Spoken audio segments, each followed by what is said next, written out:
Because their movies probably wouldn't be as viewed as they are. Charge. Midichlorian, Jar Jar Binks. As far as the decisions goes, All right. Let's go ahead and get started. Well, we have a lot of topics to cover, for the rest of the semester, not just today, but for the rest of the semester.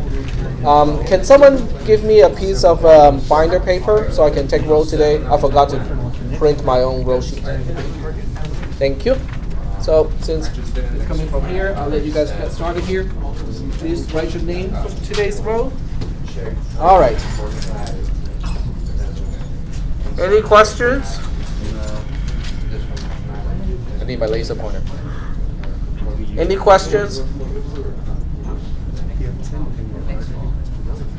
Questions? Anything I can answer? All right. Okay, let's go ahead and get started. This is where we left off last time. We were talking about, I think we started to talk about top-down design already. Or have we gotten started with top-down design? No. No? Okay. Or do you guys want to do some more exercises with pre and post conditions? No. No?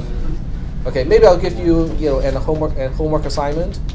Because I think it's good to have more practice before we have the first exam that will include pre and post conditions.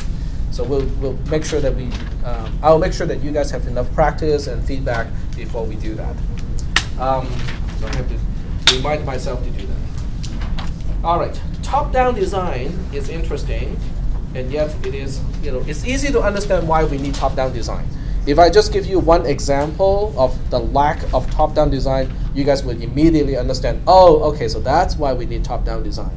The example would be having no subdirectories. When you have a file system, imagine you have a 1 terabyte hard drive or 3 these days with no structures, no subdirectories. You have your root folder, your root directory, and that's it. You have to put everything in C:\\.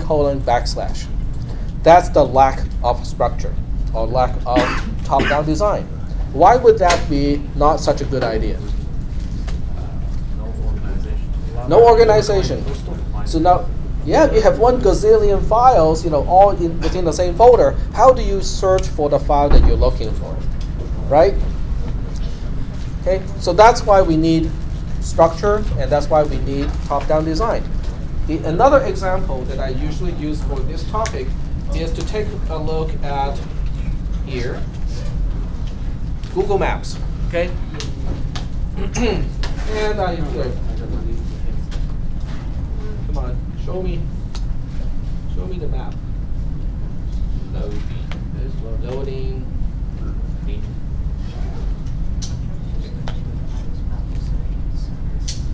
Let's take a look at this. That's a high-quality map. All right, there we go.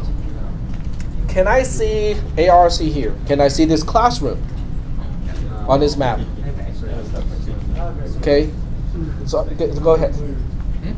Why can't I see ARC on this map? too small. ARC is too small. Okay, very good. In other words, 1 pixel is larger than the entire Sacramento at this scale. Does that make sense? Okay. Well, we'll just say that the school cannot afford high resolution monitors or projectors. Let's just say that we have a theoretical projector that has infinite resolution. It can paint dots as tiny as we need. Okay, so we can actually draw ARC on this map, but we still cannot see it, right? Because it will be microscopic. You need a lot of aid or a loop to look at the map to find ARC. But that's not even the main reason why we need top-down design. Because if you think, let's think about this. If we can see ARC on this map, don't you think we can see all the other details too? All the businesses, establishments, gas stations, and whatnot around ARC. So there will be a gazillion items on the map. So even if it is visible, it will be a big problem to search for that particular item that you're looking for. It will be identical to a 3 terabyte hard drive with no subdirectories. Is everybody making that association? 3 terabyte hard drive with no subdirectories and a map that is not hierarchical. You display all the details all at once. It's the same thing. Okay. Now, how does that relate to programming? Well, programming is writing something, right? It's not, a map. It is not, storing files. So, what is the relationship? Why do we need top-down design when we write programs? Well, let's go to your English classes. Some of you have taken a writing class in English. So how do you write your English paper? Let's say you have to write a 4-page paper on a particular topic. Do you just start from the beginning and then just keep writing until you're done with it? No. In one direction. Ideally, but sometimes Well, even ideally, you're supposed to make an outline out of it first. So you always, this is something that I learned from a tutoring session with my son. It's a hamburger. Okay, you always have 2 pieces of bread plus the hamburger patty in between. Introduction, summary, and then the content. How about each paragraph? Same design, right? You have the introduction, the summary, and then the content. Okay, so even when we write English paper, we think in a top-down manner. Because why do we do it that way? What is the limitation that made that necessary? open and close, open and close. Makes it clean. That's Clean, okay. Well, the problem has to do with how many things we can track at any particular time. Think about it. How many things can you track at any particular time? A few, okay, a few items at a time. There are games that you can actually play online that can basically test how many different things you can track at any particular time. They can flash different numbers, different digits, and ask you to recall the numbers. So when you are, when they display like 2 digits, and then for 1 second, most people can remember those 2 numbers, those 2 digits. 3, maybe 4, getting harder. 5, some people can do it. 6, and so on. And when you get up to 9, most people cannot do it. 7 is about the limit, right? The average. Yep. And that's why we need top-down design, because we can only keep track of about 7 things at the same time, and that's why you want to limit the number of items or limit the number of subdirectories at each level to about when you have a screen displaying items, you can probably get down to like 20 or so and still be able to manage it. But any more than 50 would be a lot. It would be too much. So that's why we have top-down design in real life. And it's for the same reasons we need to use the same approach when we write programs. And by the way, what is a realistical length of a program in number of lines with a real program? Not ones that you write, as a homework assignment. You will never write a program like that long as a homework assignment. So in the real world, what is the typical length of a program? That's useful. million plus. I would say big ones will be in millions of lines. Even the smaller ones will be in hundreds of thousands of lines. Hundreds of thousands. Okay. So if you do not structure your program correctly using top-down design, it'll be impossible for you to track down the details, especially when you have a bug. Where is the problem? Well, you have hundreds of thousands of lines at least. Where is that one single line that's causing problems with your program? Okay, so that's why we have top-down design when we are writing programs. But when you write programs, there are also specific considerations. So this is basically just talking what I talked about already. So I'm going to move on and go to the next topic. When we write algorithms or programs, to be more specific, we have a particular physical limitation, which is the number of lines that you can display on one single screen. Okay, that's a pretty hard limit because even with higher resolution monitors, you can fit maybe 60 or 70 lines if you choose a smaller font, and that's about it. That's about all you can fit on the screen. But I can make the program longer than that. I mean, the editor can deal with it. The compiler can deal with it. All the tools can deal with much longer algorithms. Why do I want to limit my program to what I can display on one single screen?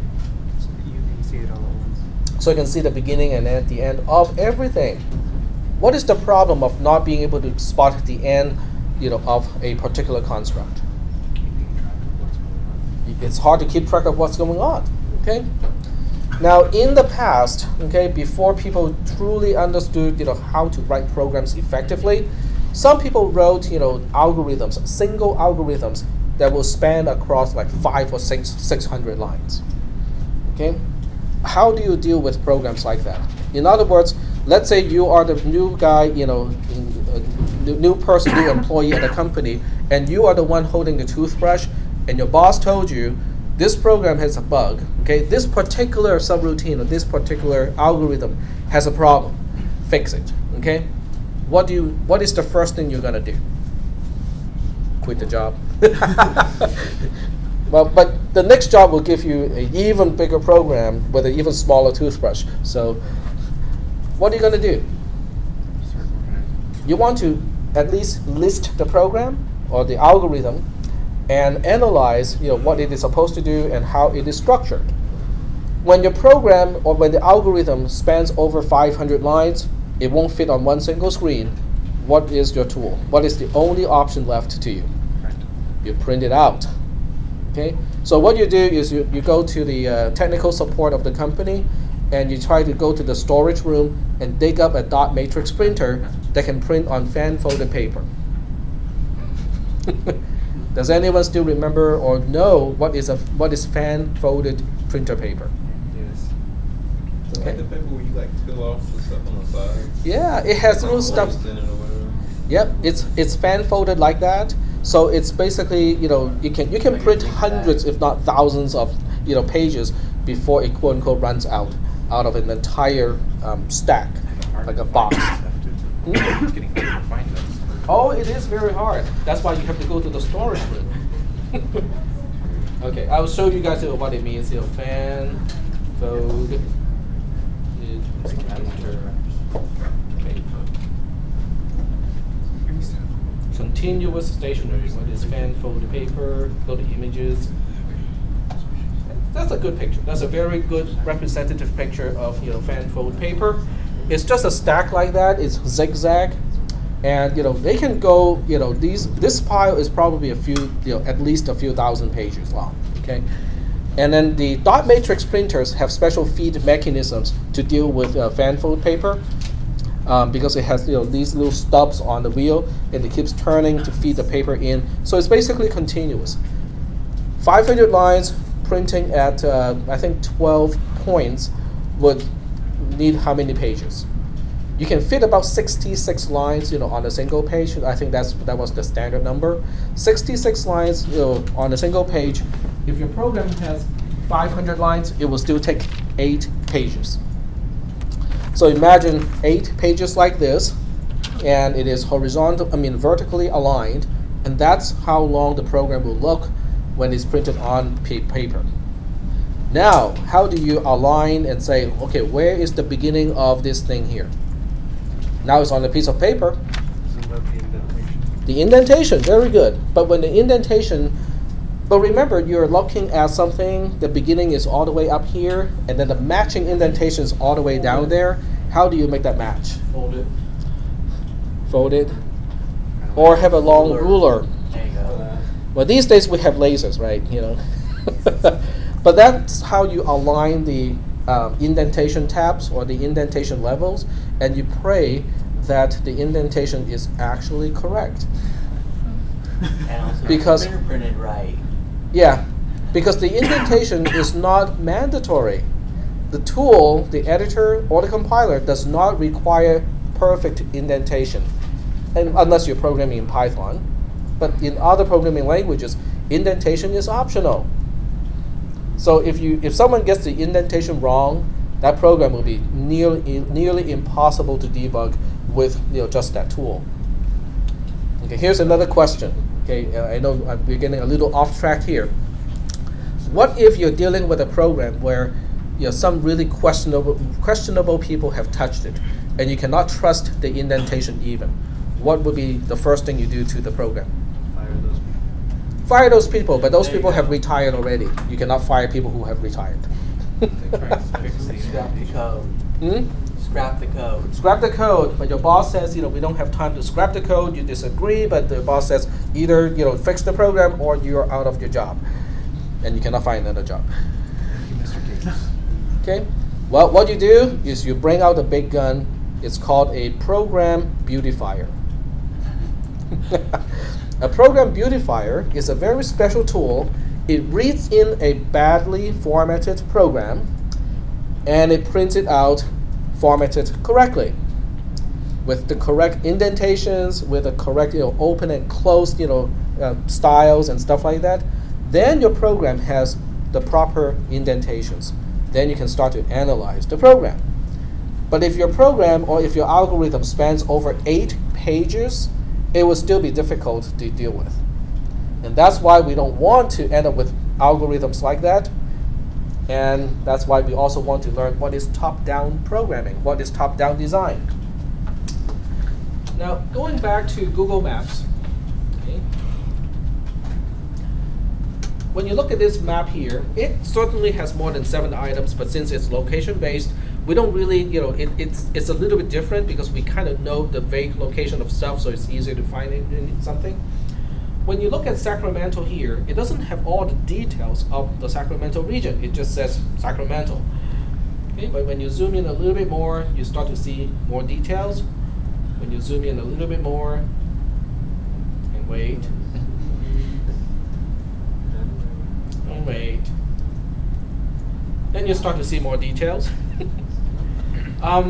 And you want to do the same thing with a program. In other words, you want to make a general outline of what the entire program is supposed to do, and then you say, okay, I know this chunk here has to do this particular job. I don't quite know how it is done, but we'll just say that it has to do that. Yep. Are you recording? I believe so. Let me double check. Yep, it is recording. Okay, so that's how we want to do things. It's really hard to describe the process. The best way is to illustrate how to do it.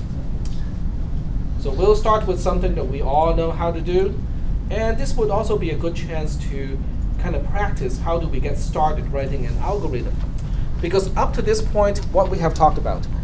Well, we have talked about sequences, assignment statements, conditional statements, loops. There are 2 kinds, pre-checking and post-checking, but for the most part it's the same kind of structure. And then we talk about preconditions and post-conditions, how to analyze a program, but we haven't really talked about how to put everything together. So this is the first chance we get to kind of experience how to write an algorithm, how do we put everything together to solve a particular problem. We'll start with something. It's also in the notes, so if you read ahead of me, before the class, this is pretty much, old stuff. How do we factor a number into its prime components? That's what we want to do. Well, first of all, don't even get started trying to write an algorithm to solve a problem that you cannot solve by hand. Does that make sense? But yet, a lot of people do that. A lot of people, when they're given a homework assignment. Now, I'm not saying this is bad because they're very eager and motivated. They just sit down and try to write programs. But that's before they fully understand what a program is supposed to do. Okay? Not a very good way to get started with a project or a program. Always make sure you read the homework assignment. Make sure you understand exactly what your program is supposed to do it and how to do it before you do it, before you write a program to do it. Does that make sense? Okay, so what we want to do is to specify what we are trying to do here. Okay? So the problem is we are given n is a positive number, and I'll make it easier, at least 2. So this number n is at least 2.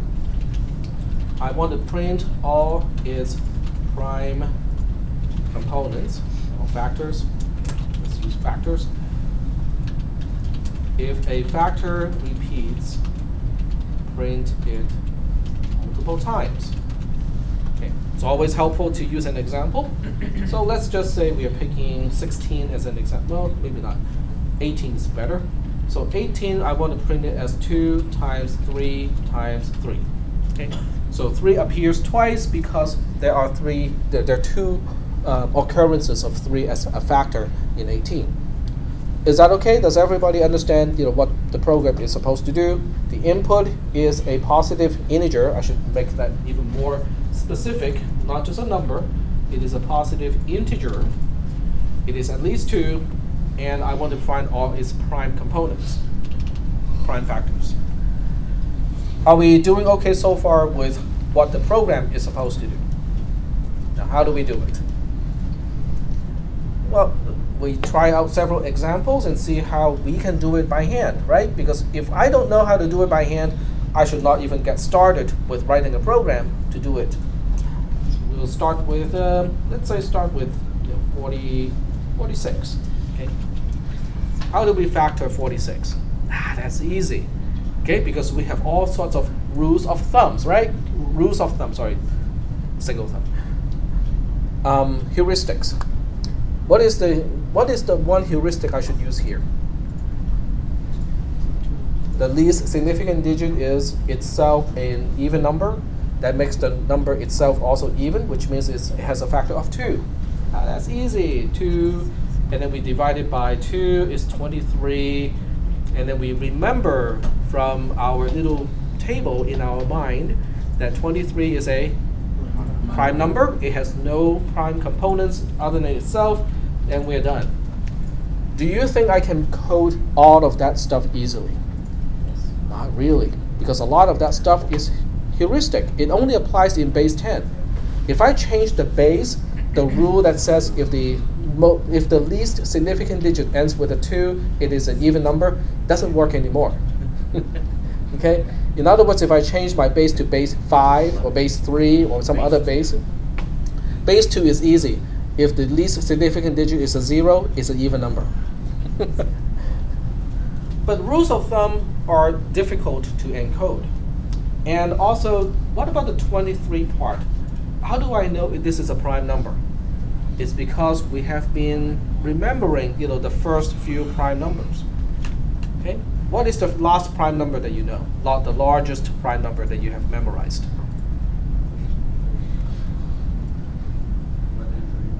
There you go. Is 91 a prime number? No, it's not. It's one of those rare numbers with only 2 digits that looks like a prime number, but it's not. It's 7 times 13.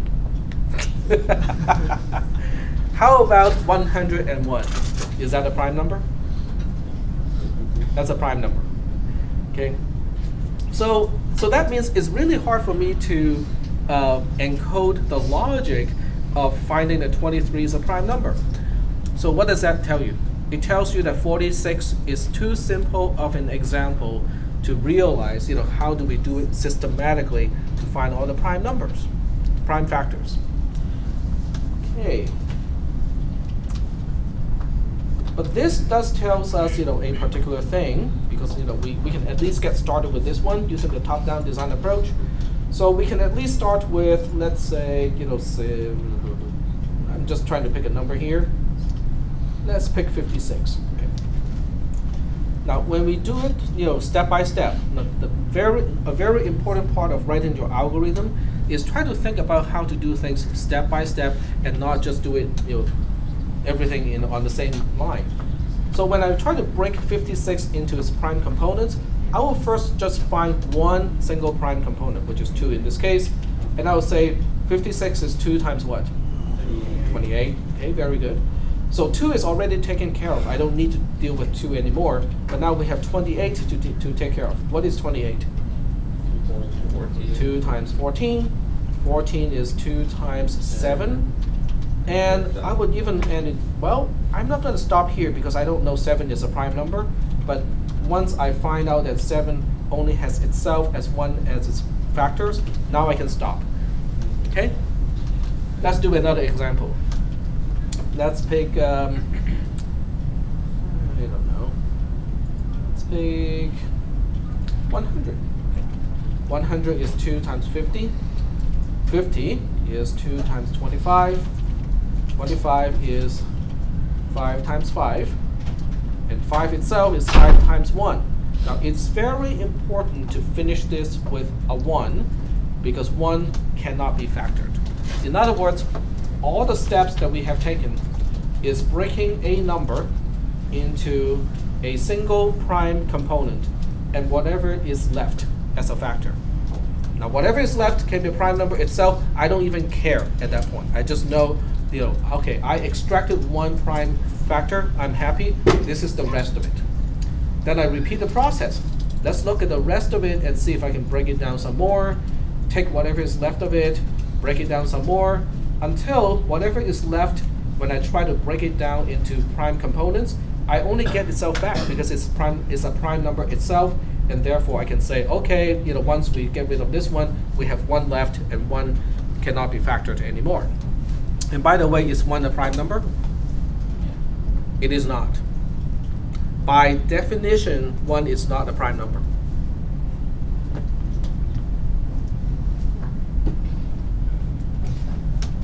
I see a lot of frowning and I don't trust you tech kind of look.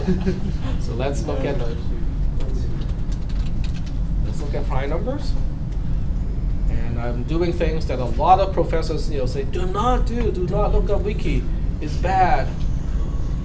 A prime number is a natural number greater than 1 that has no positive divisors other than 1 and itself. That's the definition of a prime number. Why do you think I can trust Wikipedia, at least with technical stuff and math concepts and stuff? What if someone wrote something that's wrong and say, yes, 1 is a prime number? What do you think will happen? It'll get edited. Someone's going to get flagged, right? At some point that person will get banned from Wikipedia and say, ban this IP address altogether. All right, so 1 is not a prime number, and that's why I also specify the input to start with 2, so we don't have to deal with that one special case. Do we have any questions at this point about this process? How to break a number down into its prime components, but do it step by step, 1 prime factor at a time. We good? Okay. So let's go ahead and see if we can capture this logic in pseudocode. Now, the nice thing about pseudocode is, it can be very vague and wishy-washy. Real compilers do not like wishy-washy. That's bad. Okay. So we'll look at this as version 1 of our algorithm. And I'll just ask you one question first. If you look at what we did earlier, do you think this process is somehow repetitive? Yes. Do we have to keep doing something similar again and again? Yes. Yeah? Okay. So we'll go ahead and say that. But since we don't know whether we should use a pre-checking loop or a post-checking loop, I'll just say there is a loop of some kind. So that's why this is not even the pseudocode that we'll end up with. We'll just say there's a loop of some kind, loop and loop. Can we identify when we get to stop? Just in English, you don't have to specify everything in pseudocode at this point, but when do we stop? You get the number. One times the number. Right, when the number remaining to be factored is 1, we can stop. Is that a fair description? Okay, we'll just write it that way. End loop when the number to factor is 1. Okay, and if you want, you can specify a little more details here. You can say find 1 factor of the number. Okay, so this is really vague, but that's okay because when you are trying to write algorithms for the first few times, you don't want to get stuck with all the details. You want to capture the main concepts first. We can always refine the details later. But if we capture as much as this much, we are already documenting our thought process, which is very important when you are writing your program, is remember to document your thought process. Okay, this is good. The second one, the second revision, version 2, is let's try to be a little bit more specific here. do we already have a name of the number to be factored? If you look at the description, do we have a name? N. Okay, so we can use N again here. Okay, so I'll just use the pound sign to say comments. This is not a part of the code. It's just documenting why I'm doing this step here. So use N as the name of the. I said name, but I typed number. As the name of the number to factor. Okay, that's all I'm going to do here. And I can just copy and paste it and make a few minor changes here.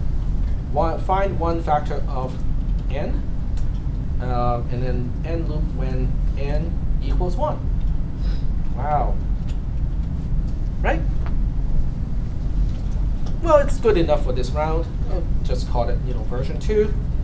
So you can see from from version 1 to version 2, all I did was simply to use a variable name, so things are not as confusing as the first one.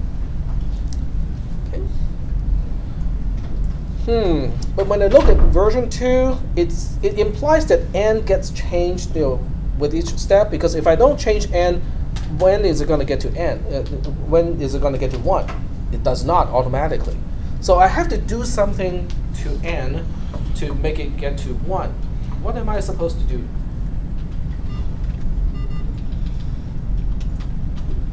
So when I look at Then it's factor of the previous n. Yeah, we want to divide n by the factor that we just found, right? We can express that a little bit. We can find one factor of n, and then we just say divide n by the factor we just found. Okay, well, that's good, because that means n will get smaller and smaller, and eventually it gets to 1. Is that doing okay so far? I'm just adding logic, kind of filling in details, as we move from one version to another version. Are we still doing okay so far? It sounds like we have another opportunity to use another variable, because whenever you want to refer to the result of a step from a previous step or a future step, you can say, hey, this factor here is really the same as this factor here. Maybe it's a good idea to give it a name so that we don't confuse ourselves. Okay, which factor are we talking about?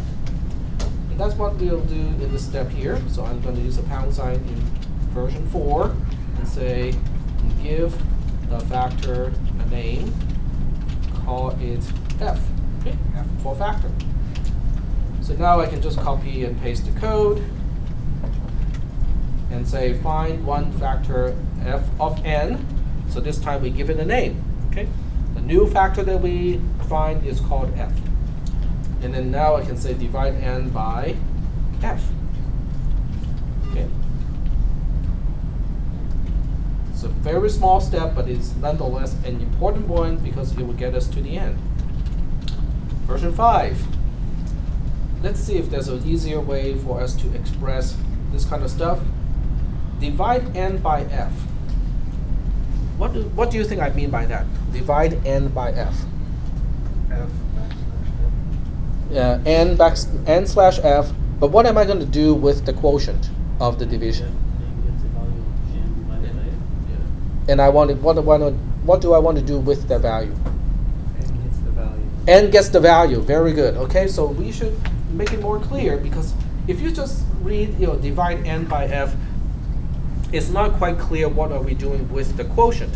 So we want to be a little bit more specific here and say n is updated by the quotient of the division.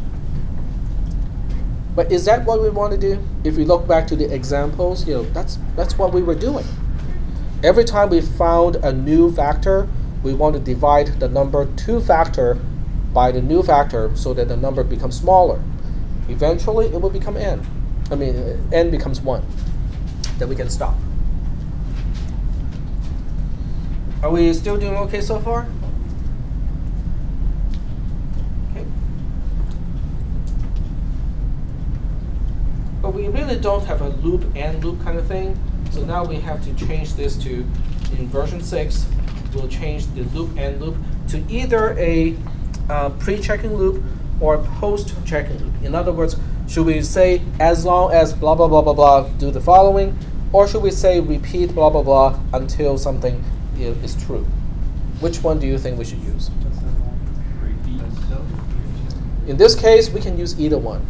It's really hard to say which one is more correct than the other one because we know that we have to go through at least one iteration. Personally, I would choose a pre-checking loop.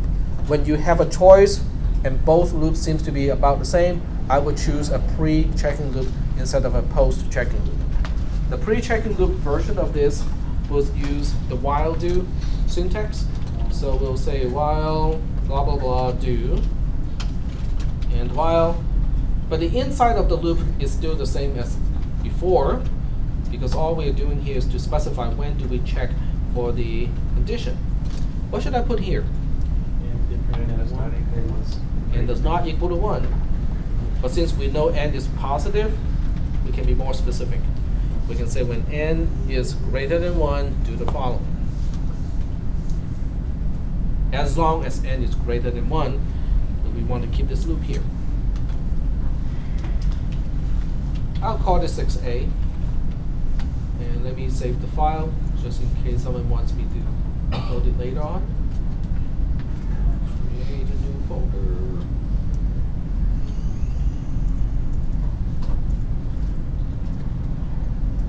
Yep. The text files you've uploaded in the past, when I download them on my computer, the formatting is just... Use WordPad to open it. How did I use? What? WordPad? Yeah, use right click and then when you specify how to open the document, use WordPad instead of WordPad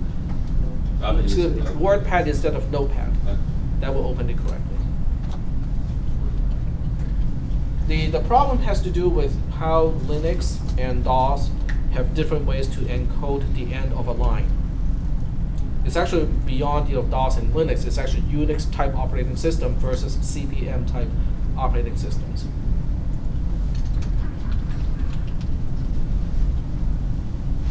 All right, so I just saved the file. It's good to go. Okay, this is 6a, and I have an alternative of 6b. If I want to turn this into a repeat until loop, what do you think it would look like? This is actually easier than the while loop.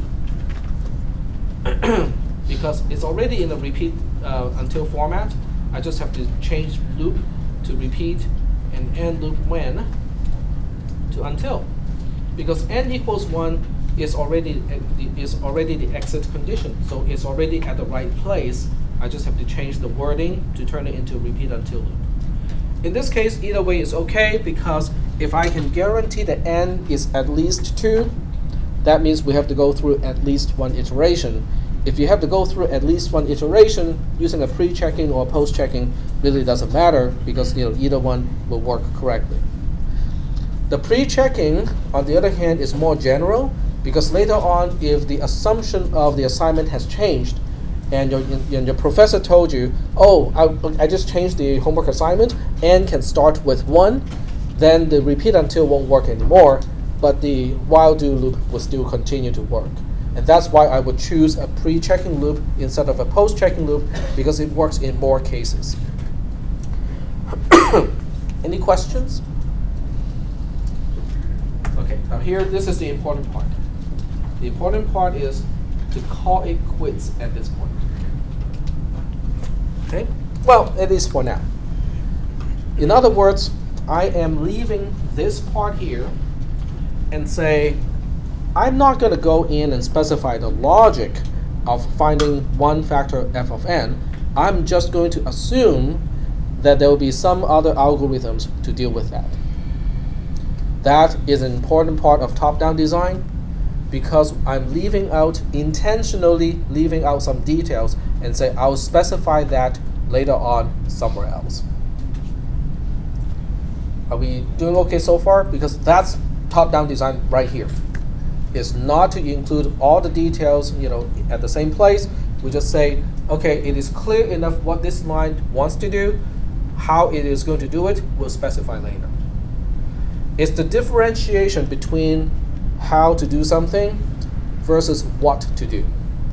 Here, I only specify what to do without specifying how to do it, and therefore I'm not cluttering up my algorithm with all the details. The algorithm is still relatively easy to understand. Are we doing okay so far with this concept? Yep. So it's top-down is similar to modular designing. Exactly, just different names for the same thing. Okay. It's just like writing an English paper. When you are creating the outline of your English paper, you don't really go in and do all the research and all the support of your argument. You just say, okay, here we need to support or talk about this point here. This is the point I want to make. But where I'm getting my support, my evidence, from all the other publications, I'll deal with that later. Okay? And this is exactly what I'm doing. Is I'm dealing with this later. But before you leave it for later, you have to make sure this is very clear what it is supposed to do. It's relatively clear here, except for one thing. I should be more specific here. Prime. Because otherwise, it's very easy to find a factor f of n, because n is always a factor of itself. So I have to be more clear here and make sure it's a prime number. Are we doing okay so far? Okay, so now I have a new problem. Okay, we have a new problem to solve. Okay, how do we find one prime factor f of n? So that becomes my new assignment, because it is a problem I have to solve. Until I solve this problem too, my general algorithm is not going to work. Okay, at this point, do I have to think about why I have to find one prime factor f of n? No. No, this is a new problem that has no relationship to the old problem anymore. So the old problem, the bigger one, is already solved. Now I can focus on the smaller problem. So that's why you also want to do top-down design, because as you break it down to smaller and smaller components, each smaller component is quote-unquote localized, which means you don't have to look at the entire thing at a time. You can now focus on the smaller problem, so your mind can focus on 5 or 6 items at a time and not the entire program at any particular time. Is that doing okay so far? When we try to find one prime factor f of n, we should do the same thing as last time. In other words, we should give ourselves some examples so that we remember how to find a particular prime factor f of n. So as usual, I will start with something that's simple, but probably too simple to realize what it is. N equals 7. Okay, we know 7 is prime because we know it. Is that a good starting point for an algorithm? A procedural way to confirm that, to find that 7 is a prime factor of 7? Probably not. Okay. Well, let's try n equals 4. We know 2 is a prime factor because 4 is even. Great. But that's kind of circular logic there, right?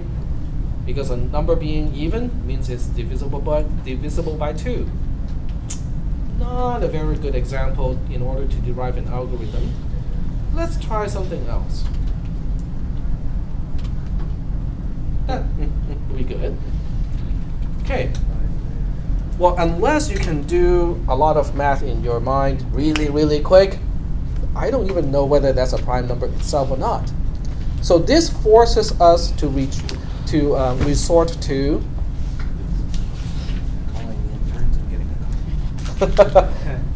well, we have to resort to this really tedious step-by-step approach to see what to try to find a prime factor of this messy number here, because all our heuristics don't work anymore.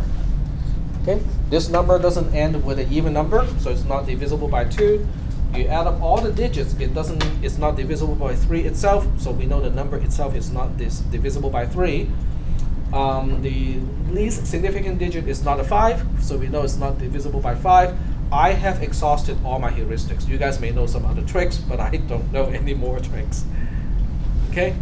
So we have no other ways to do this than to start thinking about it in a more systematic way. Well, what do I mean by more systematic? Well, let's try it. By increasing the Exactly. integers until you get something that gives you A remainder of 0. yes. So we'll start with 2. Heck, that's stupid. Yes, it is stupid. But the question is it wrong? By doing this, is it possible for me to misidentify 2 as a prime factor of 7817? No. Well, then let's go ahead and do it. And now to talk about why stupid is sometimes why what we think is stupid may not be actual stupid when it comes to programming. All right, so I'm going to cheat a little bit here, and I'm going to put the number that we want to factor in the spreadsheet, and then we'll use f as one column, and then we'll use remainder of n divided by f here. This is our n. I'll just annotate all the different items here. F starts with 2, and the remainder is the mod. Mod stands for modulus, which is basically the remainder of a division. And when we specify mod, it has the dividend. Okay, terms. What is a dividend in a division? The number that's getting divided. Yep. So in this case, that would be A1. So I specify $A, $1 to refer to the absolute cell A1. And the potential factor is A4. And it gives us a non-zero remainder. That's a pretty long way of saying, this number is not even, right? But then I can move on to 3.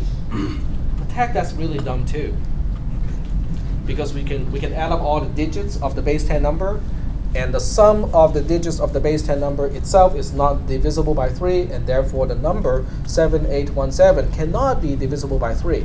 We know that heuristic, but to code that heuristic in requires quite a bit of logic, and that's why it's actually easier to check with 3-2, even though we know it is not a prime factor. No big deal, because it cannot give us a wrong answer. The remainder of 7817 divided by 3 is 2. Okay, it's non-zero. And then I'll do something even dumber than what I did, what I have done so far. 4, because I'm going to test 4. Now remember, the most important question is not whether it is dumb or not, is whether it is wrong or not. In other words, by trying to divide 7817 by 4, is it possible for me to misidentify 4 as a prime number, a prime factor? Nope, it's not possible. So as long as it doesn't give me the wrong answer, I'll just keep trying this, and because it still works. Okay, it's still confirming that 4 is not a prime factor of 7817. So it's still giving me the right answer. It's okay. Then I'll try 5, which is also kind of dumb. So I'm doing things that you normally would not do if you were to do this by hand. Then I'll try 6, right? That's just not very productive, is it? Let's do it a little bit faster. None of these, none of those. That's awesome. Crazy. And you know what? Having to read this number to see whether it is prime or not is also kind of troublesome. I'm going to do this.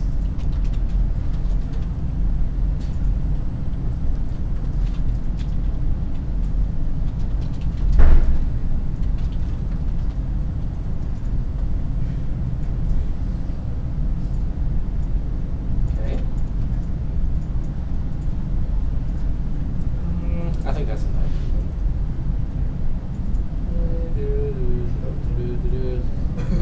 Nope, none of those. Okay, here's another question. When should I stop? When you hit the Okay, that's a good answer when I get up to the number itself. But I will say that I can stop a lot earlier than that. Okay?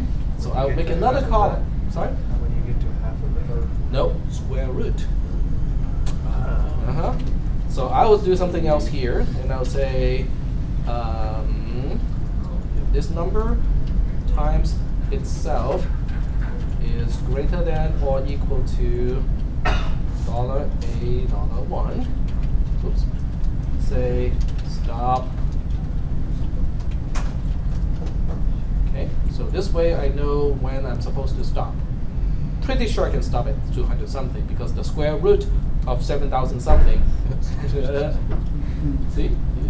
I can stop about here. Okay? That's the last number I have to check.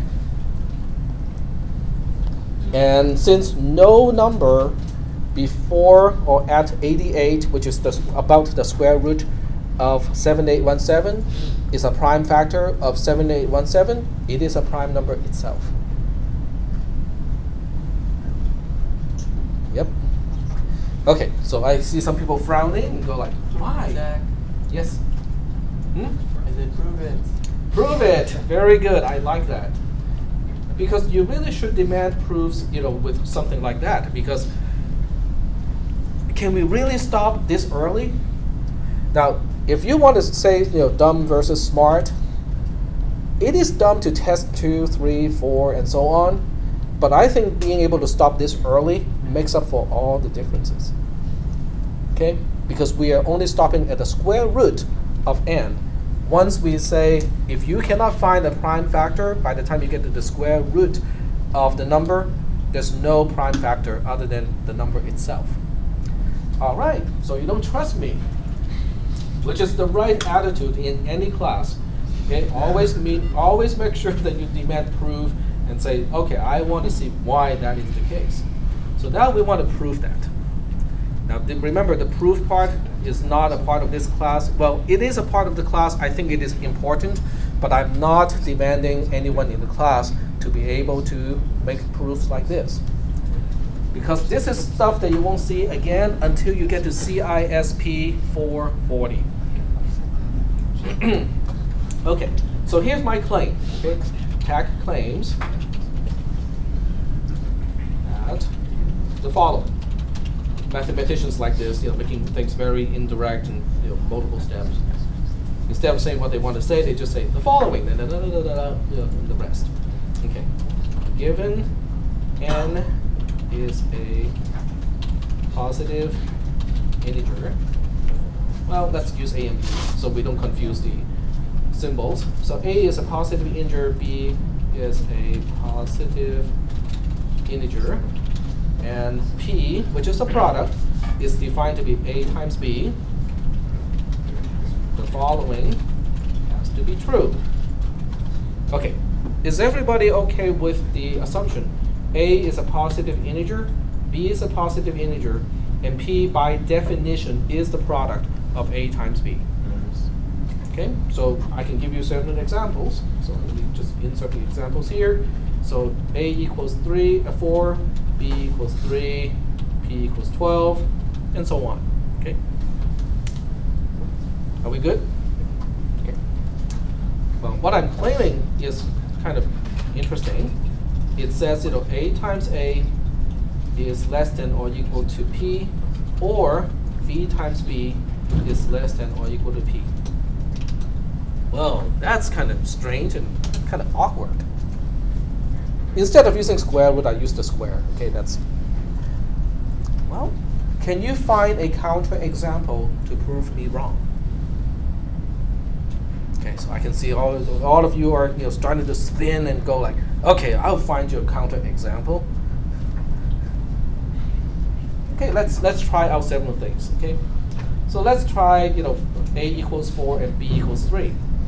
4 times 4 is 16. 16 is less than or equal to 12 is false. But just since this is a disjunction, I get a second chance. B is 3. 3 times 3 is 9. 9 is less than or equal to 12 is true. Okay? Let's try 9. Okay, A equals 3, B equals 3, P equals 9.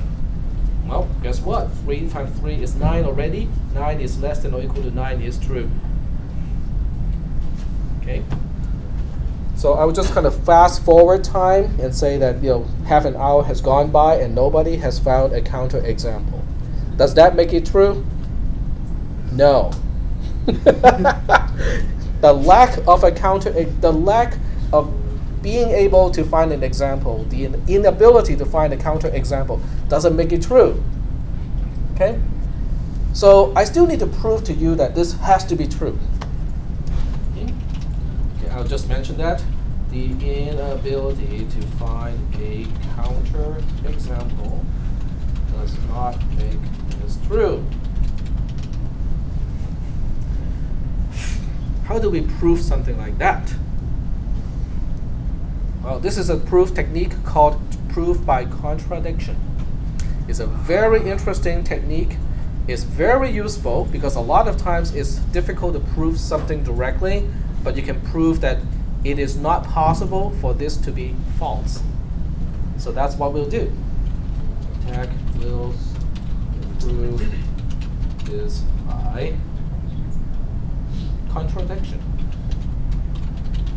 All right, so when you prove something by contradiction, you start with saying, let's say that's not true.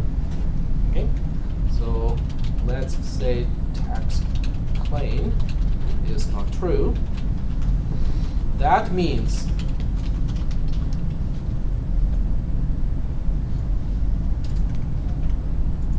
just copy and pasting here because I have to be very clear. That means based on the same definition, A is a positive integer, B is a positive integer, P is defined as the product of A and B,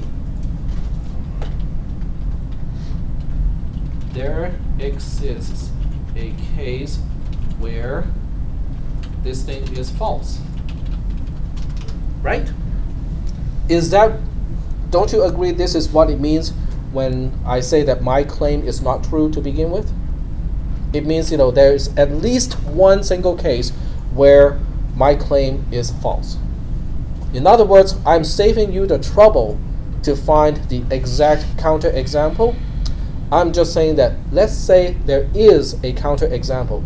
I don't even care what A is, what B is, and what P is. B is just a product of the two. I'm just saying that there is one case where this is false. Okay. All right. So the next statement I want to say is if, and this makes it easier because I can copy and paste. If this is false, that means the negation of this is true. Can we make that jump? Okay, if I say blah blah blah is false, the negation of that is true. Is that okay? All right. So let's see what happens when this is true. Okay, we have negation. A times A is less than or equal to P, or B times B is less than or equal to P. I'm saying that this is true. Let's see if we can rearrange things a little bit and come to a interesting conclusion. Now this is, we can apply what we call De Morgan's law, in here. Okay, so we can apply De Morgan's law. Okay, so I'm going to have a little side note here, footnote. Okay, De Morgan's law says this. There are actually two versions of this, but we'll just be concerned with one here. If you have a negation on the outside of a disjunction, you can turn it into something like this. You can say it is the same as not A and not B. Yep, I think that's the one. Does that make sense? It's not A or B.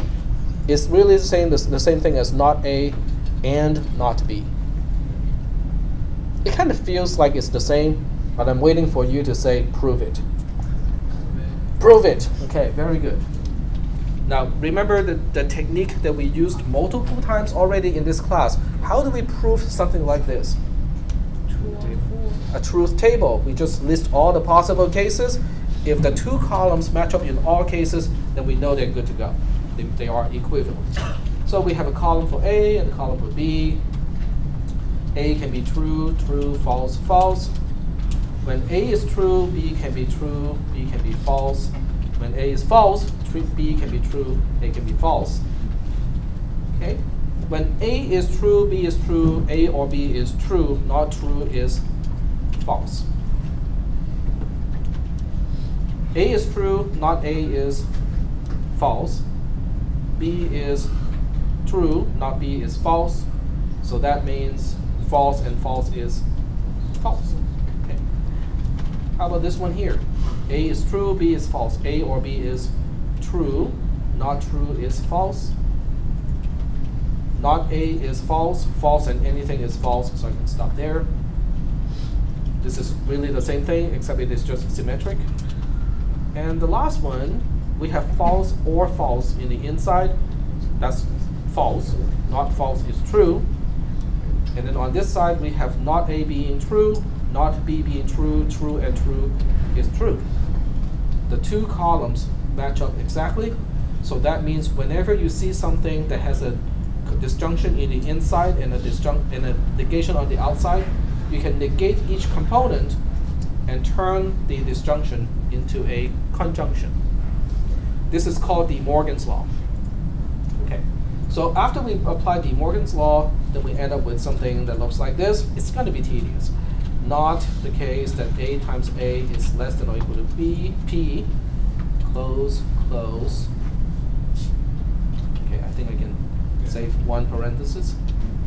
And not B times B is less than or equal to P, close, close. Okay, that's just a syntactical change. I mean, if you look closely, my A here is A times A is less than or equal to P. My B here is B times B is less than or equal to P. And I'm just taking this term here as A, taking this term here as B. So this is just a syntactical transformation due to De Morgan's law. Are we doing okay so far? At this point, have I made any jump like, it is obvious that da da da da da? Nope. Every step along the way, it is, we know that we can break it down and make sure that each step is a valid step in the proof.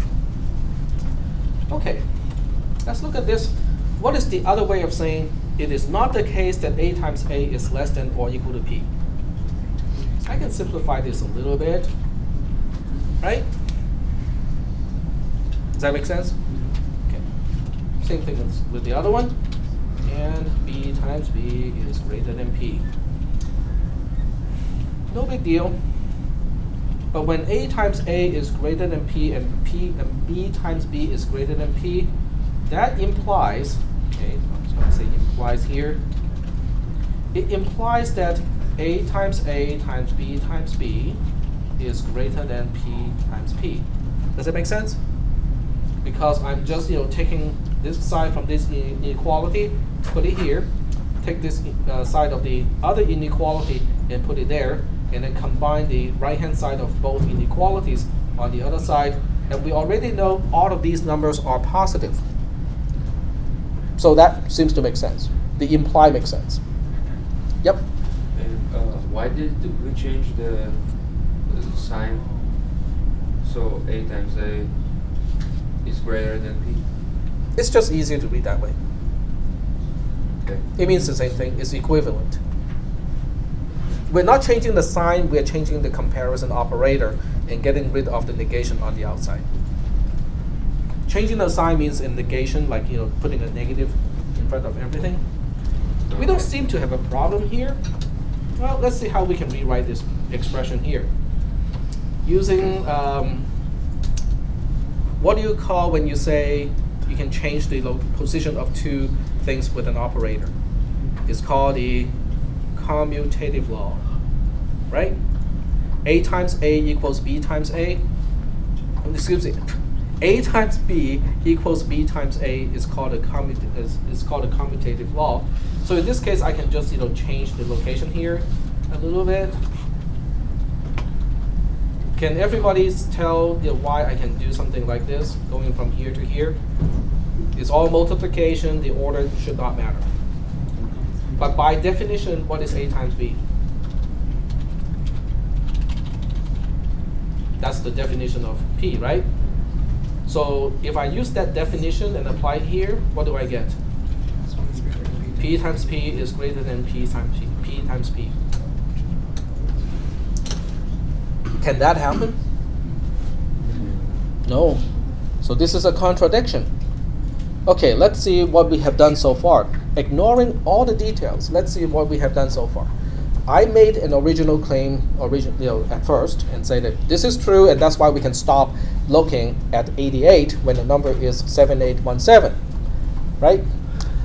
And then someone asked me for proof and say, Tech, I don't trust you. Can you prove it to me?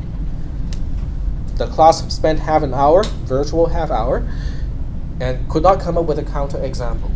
And I said, but that's not good enough to prove that I was right.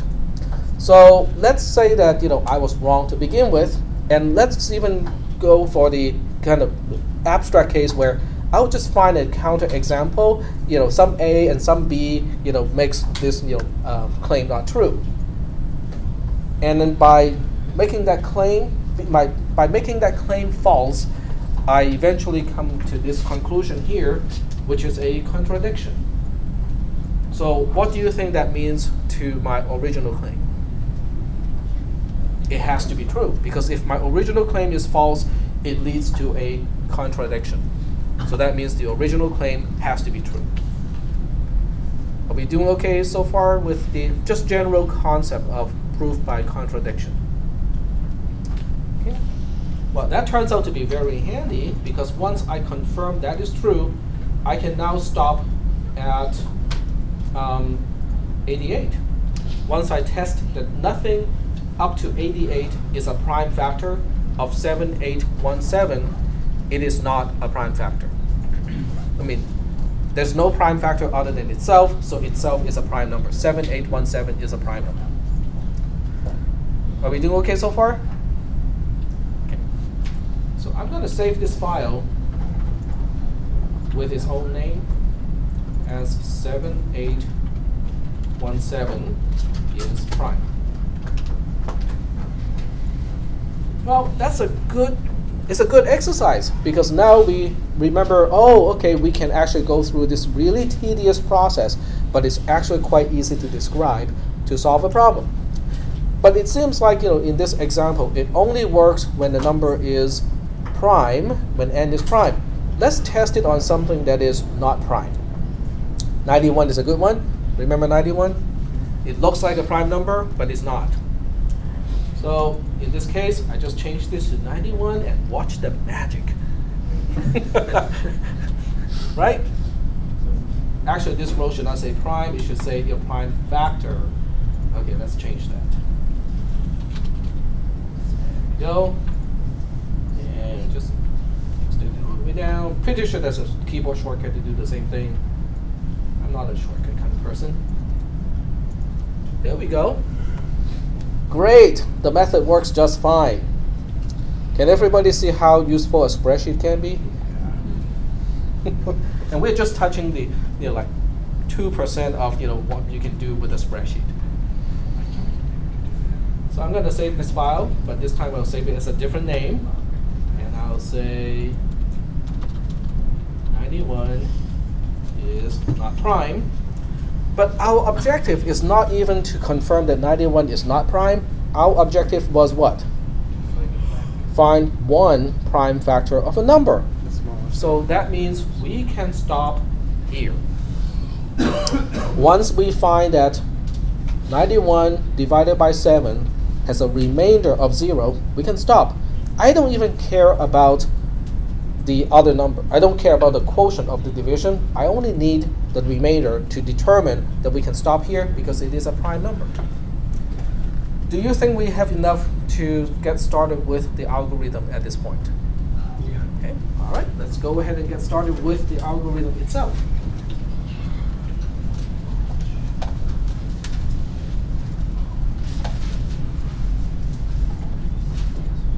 All right. So getting back to our algorithm, let's go to revision 1. Version 1 says Do you think this whole thing is repetitive? Are we doing the same thing over and over again? Let's take a look at the spreadsheet again. Does that look repetitive to you? Yeah, it is quite repetitive. So we say loop and loop. We exit the loop when what? When what happens? So we have a prime factor. Okay, well, let's state that when we find a prime factor f of n. That seems pretty easy enough. Now you may look at this version 1 and say, but is it really worth documenting this? And my answer is absolutely. Okay. Just identifying when we can get out of a loop is already significant enough to document it. The reason why I say that is because what you need to do in the loop so that this can happen a lot of times can be implied by the condition that will get you out of the loop.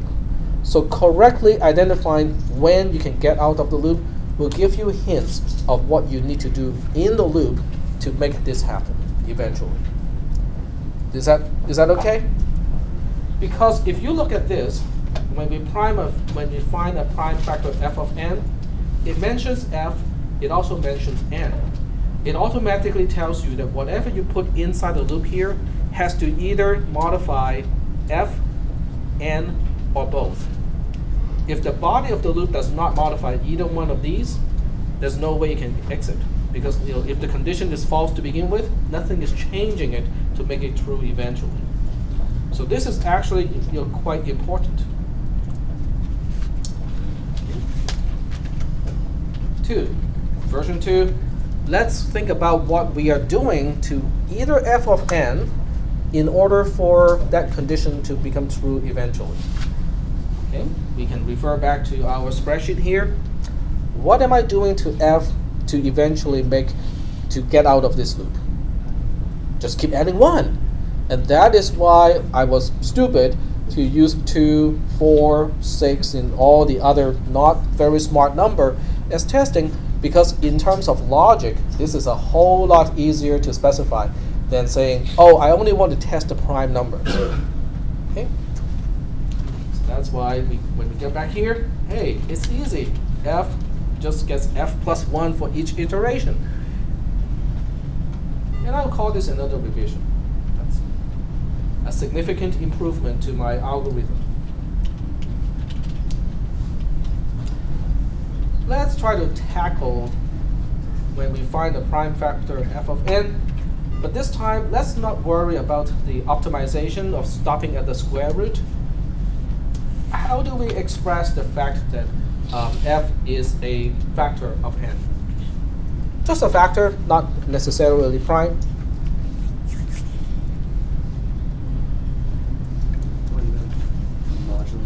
The mod, exactly, the mod operator.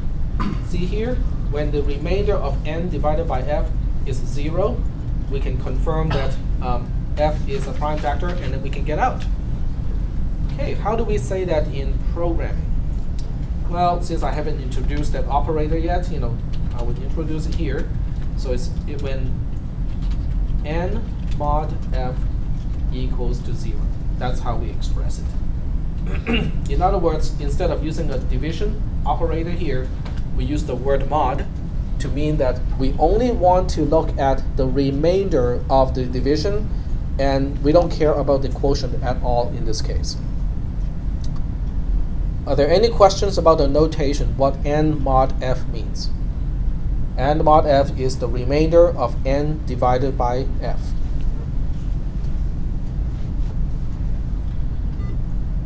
And once again, let's not worry about stopping at the square root, because this is correct. It just takes longer. Version 4. Here's a big question. What is the first value of f? You look at this loop here and it's go like, it doesn't quite specify where to start. It tells me the incremental step, but it doesn't tell me where I should start with f. And when you look at the code, when you look at the spreadsheet, we started off with 2. So maybe we should initialize f to a certain value. We'll just say it's 2, and then we'll worry about the rest later. That's another revision. And then at this point, there's nothing else to do except to specify what kind of a loop should we use here. And once again, we can either use a pre-checking loop or we can use a post-checking loop. But in this case, there's a clear preference. One is more clear and more direct than the other one. Okay. So once again, we'll split this into 5A and 5B. 5A is going to use a pre-checking loop. If I use a pre-checking loop, what should I state here? While something do f gets f plus 1, and while, but what should I put here as the condition to stay in the loop? We know it has to do with n mod f and 0, so what do we put in between? Not equal to, exactly. Because as long as the remainder of n mod f, as long as the remainder of n divided by f is non-zero, we haven't found our prime factor yet, so keep going. Eventually, when f becomes n, then it will become n mod n. N divided by n always has a remainder of 0, so we're guaranteed to exit at some point, so we are good to go here. The second way to specify the same logic is 5b. 5b is going to initialize f to 1 and not 2 because this is a post-checking loop. So we have to do this one increment without any question, without anything to kind of go around it. Then we ask the question, is n mod f 0? So if you look at 5a and 5b, 5a looks like this, 5b looks like this, and you can say they have exactly the same number of lines. What makes 5a preferred? Why do I prefer 5a and not 5b? Any ideas? If you look at 5b and I want to track down what is the first value of f that I'm going to use to test, you need to read 2 lines. Because the actual value, the first value of f used in the mod operation, is not just coming from the initialization, it's also coming from the first iteration of the loop. Because this is a post-checking loop, we did not have a chance to get around it, and that's why by the time we get to the condition, f already has a value of 2 and not 1. Is that obvious? It's obvious. This is a 4-line program. Come on. Will it be obvious if your loop has 15 lines? Not so obvious. But if you look at 5a, is that obvious that this value of 2 is the value that we'll use when we test the mod operation the first time? It's right next to it. But heck, we can use the same argument. What if the loop has 15 lines? So what the loop has 15 lines? These 2 lines are still next to each other. This line is the initialization before the loop. This is the line that specifies the condition to stay in the loop. They're always together. Even if you have 15 lines here, it does not separate those. On the other hand, if you have 15 lines in the loop here, it will separate this all the way from here and becomes it becomes more difficult to track down the first value of f when you evaluate the condition. And that's why 5a is preferred. It's not like 5b is incorrect. It is just that it is more error prone. You can introduce errors more easily, and it's harder to debug at the same time. All right. Do we have any questions about this? We are done with the sample program. Okay, we just covered a lot of grounds in top-down design. So I'll give you a homework assignment with the pre and post conditions. I'll make it due next Tuesday. We'll also have a first exam review on next Tuesday, and then 1 week after that we'll have the first exam. We are a little bit behind schedule, but it'll be okay. Check my grade. Okay, check your grade. Let me turn off the projector first.